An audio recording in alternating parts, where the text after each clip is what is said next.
Welcome to learning मित्रम। आज हम class 9 की एनसीईआरटी के बुक का एक्सरसाइज 6 जनसंख्या के क्वेश्चन आंसर को डिस्कस करेंगे। इसकी थ्योरी हमने देख ली है। जिन लोगों ने इसकी थ्योरी नहीं देखी है पहले वे इसकी थ्योरी देख लें ताकि क्वेश्चन आंसर आपको बेहतर तरीके से समझ में आ सके। लिंक आपको नीचे डिस्क्रिप्शन बॉक्स में मिल जाएगा। अगर आप हमारे चैनल पर नए हैं तो इसे लाइक करें, शेयर करें, सब्सक्राइब करें और साथ ही बेल आइकन दबाकर नोटिफिकेशन ऑन कर लें। तो चलिए अब इसे हम शुरू करते हैं। जैसा कि यहाँ पे पहला क्वेश्चन दिया गया है, निम्नलिखित में से किस क्षेत्र में प्रवास आबादी में संख्या वितरण एवं संरचना में परिवर्तन लाता है। मतलब आपसे पूछा जा रहा है कि मतलब जनसंख्या में जो है किस क्षेत्र में प्रवास आबादी में संख्या वितरण एवं संरचना में परिवर्तन लाता है। इसमें से कौन सा ऐसा ऑप्शन है? तो पहला है प्रस्थान करने वाले क्षेत्र, दूसरा है आगमन वाले क्षेत्र, तीसरा है प्रस्थान व आगमन दोनों के क्षेत्रों में, या फिर इनमें से कोई नहीं। तो इसका आंसर जो है वो क्या हो जाएगा? ग, प्रस्थान व आगमन दोनों क्षेत्रों में। यहाँ पे जो ख ऑप्शन दिया गया है आप इसे इग्नोर करें क्योंकि ऑप्शन जो है वो ग ही होगा, वहाँ पे मिसप्रिंट हो गया। तो यहाँ पे ऑप्शन हो जाएगा आपको प्रस्थान व आगमन दोनों क्षेत्रों में। इससे क्या होता है? किसी क्षेत्र में प्रवास आबादी में संख्या वितरण की संरचना में परिवर्तन आता है। अब चलिए हम सेकंड क्वेश्चन पे चलते हैं और देखते हैं। जनसंख्या में बच्चों का एक बहुत बड़ा अनुपात निम्नलिखित में से किसका परिणाम है। मतलब जनसंख्या में जो वृद्धि होती है उसमें बहुत जो बच्चों का अनुपात है बड़ा, उसमें कौन सा प्रभाव पड़ता है, किसका परिणाम होता है? तो पहला ऑप्शन है उच्च जन्म दर, दूसरा है उच्च मृत्यु दर, तीसरा है उच्च जीवन दर और चौथा है अधिक विवाहित जोड़े। हम जानते हैं कि जनसंख्या को प्रभावित करने वाले कारकों में बच्चों का कारक कौन सा हो जाएगा? तो उच्च जन्म दर के कारण जो है जनसंख्या में बच्चों का एक बहुत बड़ा अनुपात निम्नलिखित में से परिणाम है। तो इसका आंसर हो जाएगा उच्च जन्म दर। को आप इसे अपने कॉपी में नोट कर ले या फिर अपने बुक में भी आप इसे नोट कर सकते हैं। निम्नलिखित में से कौन सा एक जनसंख्या वृद्धि दर का परिणाम दर्शाता है? पहला एक क्षेत्र की कुल जनसंख्या, दूसरा प्रत्येक वर्ष लोगों की संख्या में वृद्धि और तीसरा जनसंख्या वृद्धि की दर, चौथा प्रति हजार पुरुषों पर महिलाओं की संख्या। तो जनसंख्या वृद्धि का कौन सा परिणाम इसमें से होगा? एक क्षेत्र की कुल जनसंख्या के आधार पर हम क्या कर सकते हैं? जनसंख्या का डाटा आसानी से निकाल सकते हैं, कितना पॉपुलेशन है किसी भी एक एरिया में। और अगर हम क्षेत्र में मतलब देखते हैं कि हर एरिया में हम बांट लें और तब जनसंख्या निकालें तो हम आसानी से जो है पूरी सृष्टि का जो है हम जनसंख्या अध्ययन कर सकते हैं। जैसे कि किसी देश का, विदेश का, जैसे कि चाइना, जापान या भारत का, तो किसी भी मतलब जनसंख्या को अध्ययन करने के लिए एक बहुत अच्छा उपाय है एक क्षेत्र की कुल जनसंख्या को निकालना। चौथा है 2001 की जनगणना के अनुसार एक साक्षर व्यक्ति कौन है? जो अपने नाम को पढ़ लिख सकता है, पहला, जो किसी भाषा में पढ़ लिख सकता है, दूसरा, जिसकी उम्र 7 वर्ष है तथा वह किसी भी भाषा को समझ के साथ पढ़ लिख सके, तीसरा, या फिर चौथा, जो पढ़ना लिखना व अंक गणित तीनों जानता है। हम जब बुक पढ़े थे तो हमने देखा था कि भारत सरकार के अनुसार 2001 में जो नियम बनाया गया था उसमें जिसकी उम्र 7 वर्ष हो और वह किसी भी भाषा को समझने के साथ पढ़ और लिख सकता है। तो ये क्या हो जाएगा? इसका ऑप्शन ग, वही व्यक्ति क्या कहलाएगा? साक्षर व्यक्ति कहलाएगा। उसके बाद चलिए हम क्वेश्चन आंसर को डिस्कस करते हैं। यहाँ पे कुछ क्वेश्चन दिए गए हैं जिसको हम समझेंगे। जनसंख्या वृद्धि के महत्वपूर्ण घटकों की व्याख्या करें। मतलब जनसंख्या वृद्धि के प्रमुख घटक क्या क्या हो सकते हैं, कौन सी ऐसी चीजें हैं जो जनसंख्या को प्रभावित करती हैं। तो उन 3 घटकों में जो है आपको हो जाएंगे, ये हो गया आपको जन्म दर, मृत्यु दर और प्रवास। मतलब जन्म दर जो है वो जनसंख्या को प्रभावित करती है, कम मृत्यु दर जनसंख्या को प्रभावित करती है और प्रवास एक स्थान से दूसरे स्थान जाना। जन्म दर एवं मृत्यु दर के बीच अंतर जनसंख्या की प्राकृतिक वृद्धि है। लोगों का एक क्षेत्र से दूसरे क्षेत्र में चले जाने को हम क्या बोलते हैं? प्रवास बोलते हैं। मतलब जनसंख्या वृद्धि का अधिक प्रभाव जन्म दर से पड़ता है। जन्म दर अगर ज्यादा होगी तो जनसंख्या में वृद्धि कम, मतलब इसमें क्या होगी? वृद्धि अधिकतर होती चली जाएगी। अगर मृत्यु दर में कमी आएगी तो भी जनसंख्या वृद्धि जो है वो बढ़ता चला जाएगा। और लोग काम की तलाश में एक स्थान से दूसरे स्थान जब प्रस्थान करते हैं तो हम उसे क्या कहते हैं? प्रवास। तो जनसंख्या वृद्धि पर किसका किसका असर पड़ता है? जन्म दर का, मृत्यु दर का और प्रवास का असर पड़ता है। ये तीनों जो है इनके घटक हो जाएंगे। अब चलिए हम आगे की ओर बढ़ते हैं, नेक्स्ट क्वेश्चन देखते हैं। दूसरा क्वेश्चन कहा जा रहा है कि 1981 से भारत में जनसंख्या वृद्धि की दर क्यों घट रही है। मतलब जब हम बुक देखे थे तो उसमें एक डाटा दिया गया था जिसमें 1981 का भी डाटा दिया गया था। उसमें भारत में जनसंख्या वृद्धि दर क्यों घट रही थी? तो भारत में गर्भ निरोधक उपायों को अपनाने के कारण जन्म दर में तेजी से कमी आई थी जिसके कारण जनसंख्या वृद्धि घट रही थी। इसका कारण है कि देखिए बहुत सारे ऐसे लोग होते हैं जिनके 5-6 बच्चे होते हैं, 10-12 बच्चे होते हैं, लेकिन 1981 में जो है बहुत बहुत सारी महिलाओं ने गर्भ निरोधक उपाय को अपनाया, जिससे कि मतलब बच्चों की जनसंख्या में काफ़ी ज़्यादा कमी आई, बच्चों के जन्म दर में भी काफ़ी ज़्यादा कमी आई। तो इस कारण जो है जन्म दर में अब धीरे धीरे कमी आने लगी। गर्भ निरोधक से क्या होता है कि जो बच्चे का जन्म होने वाला है उन दवाइयों को लेकर जो है बच्चे के जन्म को रोका जा सकता है, मतलब जनसंख्या वृद्धि को कम किया जा सकता है। तो महिलाओं ने गर्भ निरोधक उपाय अपनाया, जिसके कारण जो है जन्म दर में कमी आई, और जिसके अनुसार हमें यह 1981 में देखने को मिलता है कि भारत में जनसंख्या में वृद्धि में क्यों कमी हो गई। थर्ड क्वेश्चन देखिए, आयु संरचना जन्म दर एवं मृत्यु दर को परिभाषित करना है आपको कि आयु संरचना क्या होती है, जन्म दर क्या होता है और मृत्यु दर क्या होता है। तो चलिए हम इसे एक एक कर जो है डिस्कस करते हैं कि किसी देश में जनसंख्या की आयु संरचना वहाँ के विभिन्न आयु समूह के लोगों की संख्या को बतलाता है। एक वर्ष में प्रति 1000 व्यक्तियों में जितने जीवित बच्चों का जन्म होता है उसे हम जन्म दर कहते हैं, और एक वर्ष में प्रति 1000 व्यक्तियों में मरने वालों की संख्या को मृत्यु दर कहा जाता है। ये तो हम पहले भी देख चुके हैं कि जन्म दर हम किसे कहते हैं, जन्म दर हम उसे कहते हैं जो एक वर्ष में प्रति 1000 व्यक्तियों में बच्चे जीवित रहते हैं, और मृत्यु दर हम किसे कहते हैं जब एक वर्ष में 1000 प्रति वर्षों में मतलब महिलाएं कितनी और पुरुषों में कितनी कमी है, कितनों की मृत्यु हुई, तो 1000 के अनुसार हम जनसंख्या निकाल सकते हैं। और आयु संरचना क्या हो जाता है कि किसी देश में जनसंख्या की आयु संरचना हम 2 तरीके से निर्धारित कर सकते हैं, एक व्यक्ति की जन्म दर से और दूसरा जो है व्यक्ति के मृत्यु दर से। तो हमने समझ लिया कि आयु संरचना, जन्म दर एवं मृत्यु दर क्या होता है। अब चलिए फोर्थ क्वेश्चन की ओर बढ़ते हैं। प्रवास जनसंख्या परिवर्तन का एक कारण बताइए, मतलब प्रवास लोग क्यों करते हैं और जनसंख्या परिवर्तन का क्या कारण होता है। तो हमने यह पहले भी जाना था कि प्रवास लोग इसलिए लेते हैं कि मान लीजिए कि भारत पहले गाँवों का देश कहा जाता था। भारत में जो है वो आपको 99% जो है वो गाँव में ही लोग निवास किया करते थे, लेकिन धीरे धीरे जो है यहाँ पे बहुत सारी चीज़ों की कमी आ गई। गाँव से लोग शहरों की ओर बढ़ने लगे, शहर में लोग ज़्यादा पढ़े लिखे होते थे, वहाँ काम भी बहुत ज़्यादा होते थे, और जो है जैसे कि कोई व्यक्ति बीमार पड़ जाता तो उसके लिए अच्छे स्वास्थ्य की व्यवस्था भी होती थी। लेकिन गांव में इन चीज़ों की कमी होती थी। लोग क्या करते थे, एक स्थान से दूसरे स्थान में चले जाते थे कार्य करने के लिए। इसी कारण जो है आपको उन्हें प्रवास करना पड़ता था काम की तलाश में। तो प्रवास जनसंख्या परिवर्तन का एक महत्वपूर्ण कारण है। ये केवल जनसंख्या के आकार को ही प्रभावित नहीं करता, बल्कि उम्र एवं लिंग के दृष्टिकोण से नगरीय एवं ग्रामीण जनसंख्या की संरचना को भी प्रभावित करता है। मतलब हमने यह जाना कि लोग क्या करते हैं कि तभी वे प्रवास लेते हैं जब उन्हें काम में कमी दिखती है, जब वे बेरोजगार होते हैं या फिर उन्हें किसी चीज़ की दिक्कत होती है। तो लोगों ने देखा कि शहर का जो जीवन है वो गाँव से ज़्यादा आधुनिक है। यहाँ पे लोगों को काम आसानी से मिल जाता है, लोगों की पढ़ाई लिखाई भी अच्छे से हो जाती है, और अगर कोई व्यक्ति बीमार पड़ता है तो उसका इलाज भी जो है वो आसानी से हो जाता है। इसीलिए जो है लोग प्रवास करते हैं, और यह जो है गाँव की जनसंख्या कम हो जाती है, शहरों की आबादी जो है वो बढ़ जाती है। तो इसीलिए प्रवास जनसंख्या परिवर्तन का एक कारण हो सकता है। अब चलिए नेक्स्ट क्वेश्चन की ओर बढ़ते हैं।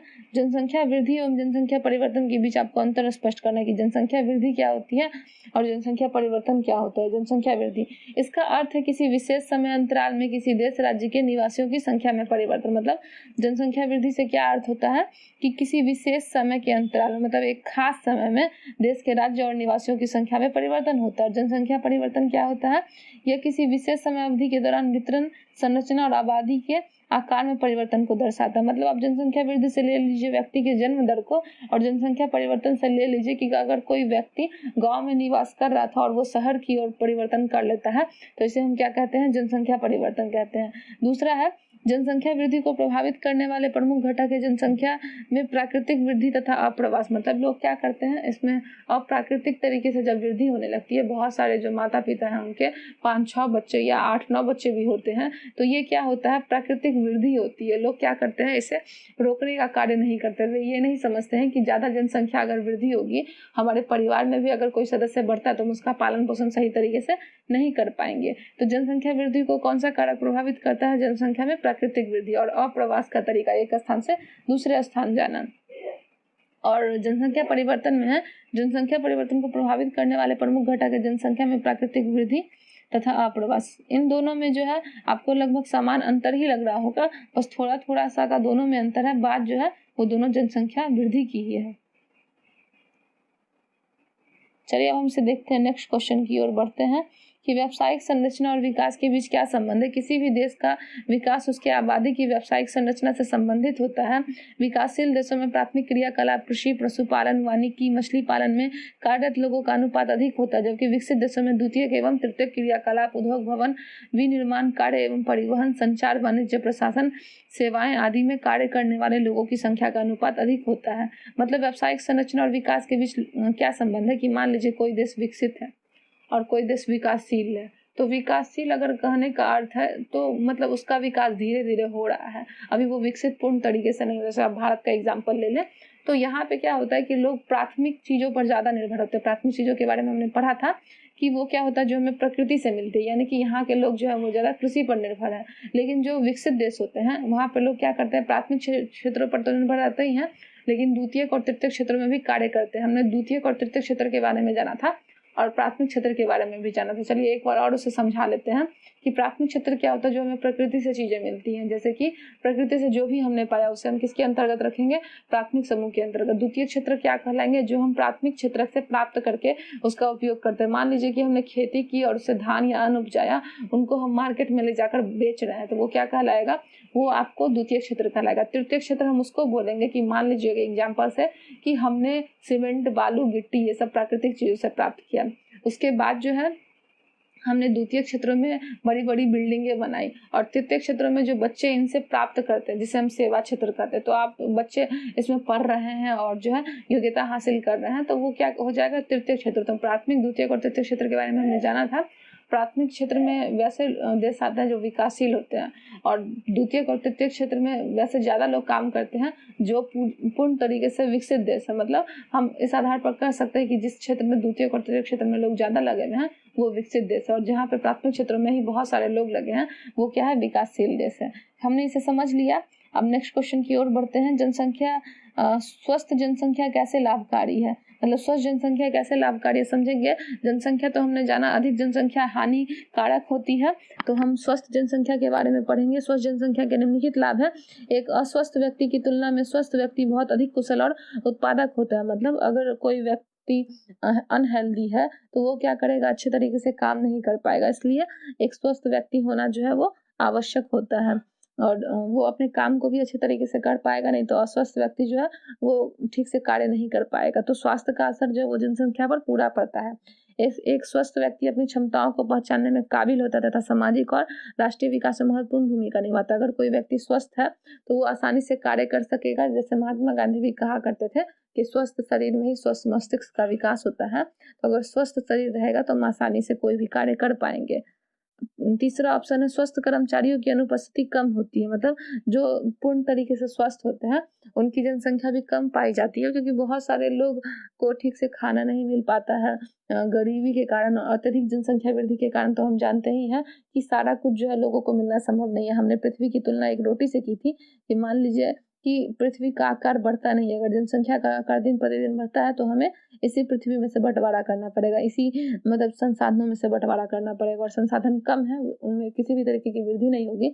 दिन प्रतिदिन जनसंख्या जो है वो बढ़ती चली जा रही है, तो स्वस्थ व्यक्ति भी बहुत हमें कम मिलेंगे, क्योंकि हमारे पास खाना ही नहीं होगा तो हम खाएंगे क्या। यहाँ पे वैसा व्यक्ति स्वस्थ होगा जिसके पास अच्छा वेतन है।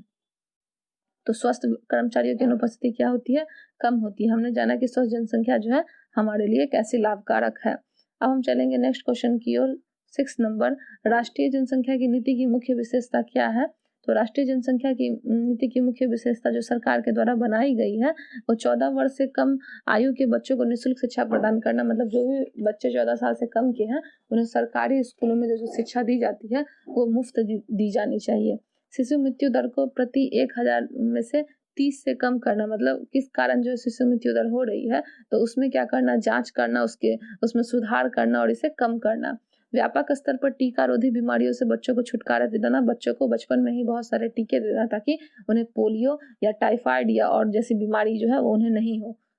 लड़कियों की शादी की उम्र को बढ़ाने के लिए प्रोत्साहित करने, क्योंकि कम उम्र में ही लड़कियों की शादी कर दी जाती है जिसके कारण बच्चों की जनसंख्या में वृद्धि होती है। अगर शादी लेट से की जाएगी तो मतलब थोड़ा सा देर, जैसे कि अभी 18 वर्ष है, अगर उसको बढ़ा दिया जाता है 22 वर्ष कर दिया जाता है तो आसानी होगा और जो है जनसंख्या में भी कमी होगी। परिवार नियोजन को एक जन केंद्रित कार्यक्रम बनाना चाहिए। हर जगह यह नारा दिया जाना चाहिए कि बच्चे 2 ही अच्छे होते हैं। क्यों? क्योंकि अगर ज़्यादा बच्चे होंगे तो उनका भरण पोषण कैसे किया जाएगा, ठीक ढंग से जो है भरण पोषण नहीं होगा। तो परिवार नियोजन कार्यक्रम को अनिवार्य बना देना चाहिए ताकि जो है लोग इसके महत्व को समझ सके। देर से विवाह और देर से संतान उत्पत्ति को प्रोत्साहित करना, मतलब अगर लोग विवाह करते भी हैं तो जो भी उनकी फ्यूचर प्लानिंग है मतलब संतान उत्पत्ति की, तो उसमें वो क्या कर सकते हैं, थोड़ा देर कर सकते हैं। नहीं तो होता क्या है कि हर वर्ष जो है वो जनसंख्या धीरे धीरे बढ़ती चली जाती है। किशोर और किशोरियों को असुरक्षित यौन संबंधों के कुप्रभाव के बारे में शिक्षित करना, मतलब लड़के और लड़कियों को स्कूल में यह सब्जेक्ट जोड़ देना चाहिए कि जो भी असुरक्षित यौन संबंध होते हैं उसके बारे में बच्चों को जागृत करना कि शादी के बाद मतलब ये सारे जो असुरक्षित यौन संबंध होते हैं उन्हें वे जाने और उसका पालन करें, ना कि विवाह से पहले इन संबंधों को जाने और करें। तो इससे क्या होगा, इससे जनसंख्या में नियंत्रण आएगा। गर्भ निरोधक सेवाओं को पहुंच और खरीद के भीतर बनाना, गर्भ निरोधक मतलब जितनी भी दवाइयाँ होती हैं उनको ज़्यादा से ज़्यादा बनाना ताकि जो है लोग इसे खरीद सके और जो मतलब बहुत ज़्यादा बच्चे जिनके जन्म लेते हैं वो क्या कर सके, इस पर थोड़े से आप इसे रोक सकते हैं गर्भ निरोधक सेवाओं से। अभी भी हमने देखा कि 1981 में गर्भ निरोधक सेवाओं के कारण जो है बहुत सारे बच्चों की जनसंख्याओं को नियंत्रित किया गया। खास संपूरक और पौष्टिक सेवाएं उपलब्ध कराना, मतलब जितनी भी जनसंख्या है और मतलब अच्छे लोगों के अच्छे स्वास्थ्य के लिए जो है पौष्टिक सेवाएं उपलब्ध कराना, लोगों को उनके स्वास्थ्य के बारे में जानकारी देना, ये सारी चीज़ें बहुत ज़रूरी हैं। क्योंकि इनसे ही क्या हो सकता है, इनसे ही हम जो है राष्ट्रीय जनसंख्या की नीति की मुख्य विशेषता को जान सकते हैं, समझ सकते हैं। लोगों को इसके बारे में जागरूक करना चाहिए ताकि जो है जनसंख्या पर नियंत्रण किया जा सके। तो चलिए अब इस वीडियो को हम यहीं एंड करते हैं, साथ ही यह चैप्टर भी अब समाप्त हो गया। अगर आपको यह वीडियो अच्छा लगा हो तो आप इसे लाइक ज़रूर करें, कमेंट करें, सब्सक्राइब करें और साथ ही बेल आइकन दबाकर नोटिफिकेशन ऑन कर लें ताकि नेक्स्ट वीडियो का नोटिफिकेशन आपको मिल सके। इसे अपने दोस्तों में अधिक से अधिक शेयर करें। मिलते हैं हम अपने